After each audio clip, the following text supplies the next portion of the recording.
I have so many stories of racism at Lehigh, but here are three. 1. I was called the N-word at a party. 2. I was told I talk white and that I'm not really black. 3. At a party me and my group of friends were trying to go to, the person at the door said that we weren't Lehigh students and that we weren't allowed in. I don't think I've personally experienced an act of outward racism directed to me, but I have certainly experienced microaggressions. In social situations, for example, in the Marching 97, I have been talked over and interrupted. A band member even made a joke once that we don't listen to her usually.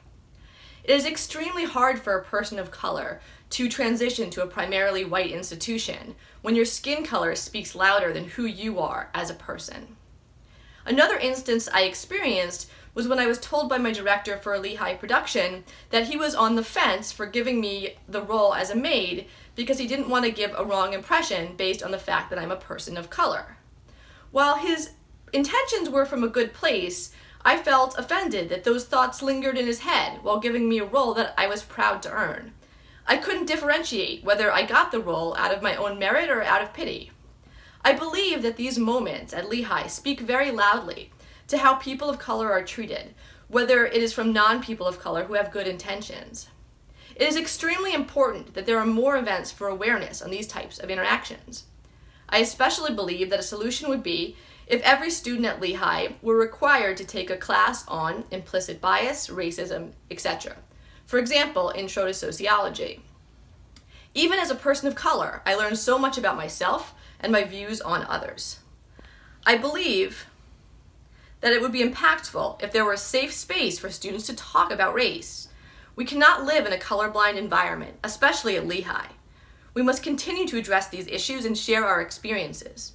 We must have a conversation for perspectives to be understood and to even change on both sides, whether as a person of color or as a white person. If you take a moment to think about the social scene on our campus, you'll notice our own version of redlining. Students of color party on the west side of campus, and the frat parties are on the east side. Those lines rarely cross. As a Latina woman in a Panhellenic sorority, I felt hyper-aware every time I had to pass the gatekeepers at a frat party. I felt uncomfortable in my own skin at times, that I didn't fit the look, and I was only welcome because I was in a sorority and it was my event. During my freshman year, I attended a day party. East 5th Street was really wild that day, with a lot of parties going on. White students were very visibly drunk in the street. They were jumping off rooftops into trash cans, carrying beer bottles, etc. I was walking with my friends who were also black students. While we were walking back to our dorm, I jokingly and purposely laid in the grass for 2 seconds because I was tired from walking up all the hills, and I told my friends I was going to take a break from walking.